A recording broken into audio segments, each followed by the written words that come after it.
The rock. Dwayne Johnson की पिछले 2 दशक से हर साल बॉक्स ऑफिस पर एक बड़ी फिल्म रही है। कुछ को छोड़कर बाकी सभी अत्यधिक आर्थिक रूप से सफल रही हैं। पिछले कुछ वर्षों में द रॉक ने खुद को सबसे कामयाब और पसंदीदा मनोरंजनकर्ताओं में से एक के रूप में स्थापित किया है, जिसकी कुल कमाई $320 मिलियन है और हॉलीवुड में दबदबा बनाए रखा है। हालांकि बहुत से लोग सोचते हैं कि द रॉक बस एक आदर्श पारिवारिक ब्रांड है जो WWE छोड़ने के बाद फिल्मी दुनिया में खुले हाथों से अपनाया गया, तो वे लोग सच्चाई से बहुत दूर हैं। हर बार जब उसने नई इंडस्ट्री में जाना चाहा तो उसे ठुकरा दिया गया। फिर उसने अपने आप को साबित करने के लिए एक योजना बनाई, जिसके लिए उसे 10 वर्षों तक संघर्ष करना पड़ा। आप में से कई लोगों ने द रॉक को पहली बार WWE में देखा, भले ही उन्होंने अपने आप को इस करियर में आगे बढ़ते नहीं देखा। ड्वेन जॉनसन सचमुच एक रेसलर बनने के लिए ही पैदा हुए थे। उनके पिता वेड डगलस बाउल्स एक पूर्व पेशेवर रेसलर थे, जिन्होंने रॉकी जॉनसन के नाम से रेसलिंग किया था। द रॉक की मां एटा को सबसे प्रतिष्ठित समोआ रेसलिंग परिवार में गोद लिया गया था।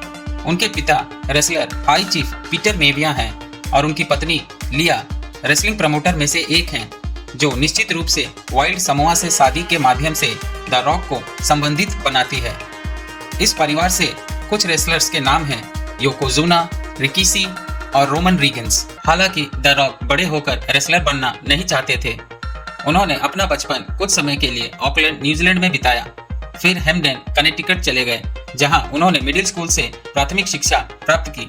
जब वो 12 वर्ष के थे तो वे हवाई चले गए, जहां उनकी मां का परिवार रहता था। उसने चोरी करना शुरू कर दिया और फिर गिरफ्तार कर लिया गया। वह स्कूल में बच्चों के साथ झगड़ने लगा और 13 वर्ष की उम्र में वह एक गुस्सैल बच्चे में बदल गया।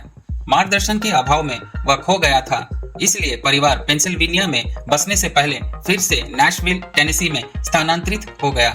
ड्वेन ने बेथलेम टाउनशिप में फ्रीडम हाई स्कूल में पढ़ाई की। यह 3 वर्षों में 3 अलग अलग राज्यों में चौथा हाई स्कूल था।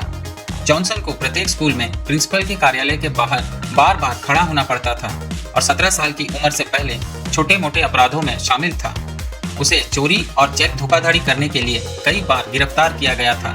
उसका जीवन बहुत तेजी से खराब स्थिति से जा रहा था, जब तक कि एक शिक्षक ने उसका हाथ नहीं थामा। स्कूल के फुटबॉल कोच जोडी किक के साथ विवाद सुलझने के बाद उन्होंने ड्वेन से पूछा क्या वो फ्रीडम हाई स्कूल के लिए फुटबॉल खेलना चाहता है। फुटबॉल मैदान पर जॉनसन को वो संरचना और अनुशासन दिया गया जो अन्यथा उसके जीवन में नहीं था। ड्वेन को एक मजबूत पुरुष व्यक्ति के रूप में शिक्षक की आवश्यकता थी, क्योंकि उसके पिता रॉकी काम के लिए घर से दूर रहते थे।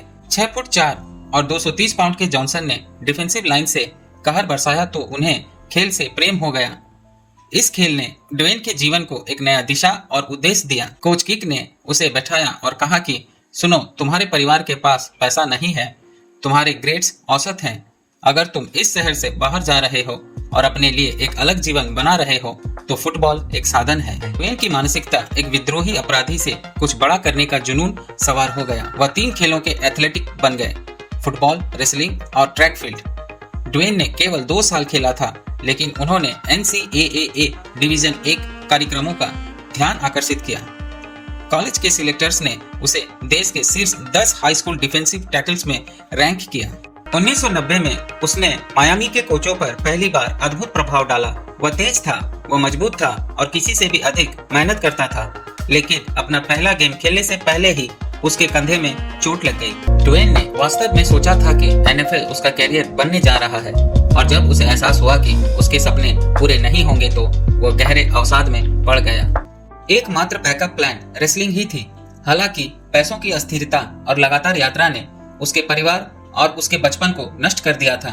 उनके पिता नहीं चाहते थे कि ड्वेन उस रास्ते पर चले, लेकिन ड्वेन के पास विकल्प खत्म हो गए थे और आखिरकार उनके पिता ने हार मान ली और 1996 में उन्हें प्रशिक्षित करने का फैसला किया।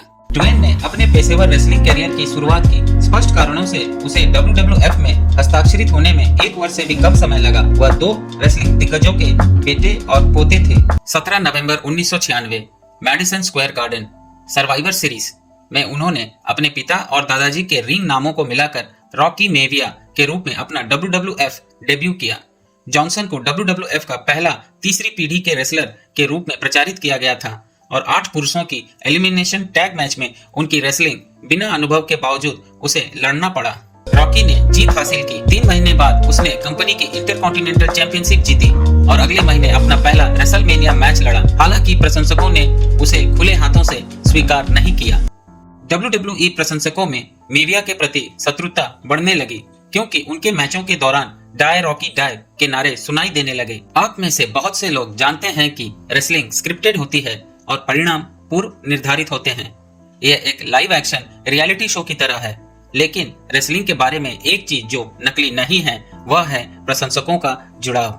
मंच पर प्रदर्शित उनकी छवि या व्यक्तित्व से उनके प्रशंसक आधार के साथ, यदि प्रशंसक आपको पसंद नहीं करते हैं और शो के लेखक आपके लिए उनके अच्छे पक्ष में आने का कोई रास्ता नहीं खोज पाते हैं, तो आप अपनी जॉब खो देंगे। रॉकी मेविया एक साफ सुथरा, खुश मिजाज, अच्छा लड़का था जो अपनी इंटरकॉन्टिनेंटल चैंपियनशिप हारने और घुटने की चोट से पीड़ित होने के बाद दर्शकों के बीच लोकप्रिय नहीं हो पा रहा था। जॉनसन कई महीनों तक टेलीविजन से गायब हो गए, लेकिन वो WWF लेखकों को अपने स्टार होने की संभावनाओं को बर्बाद नहीं करना देना चाहते थे। यह रीब्रांड का समय था।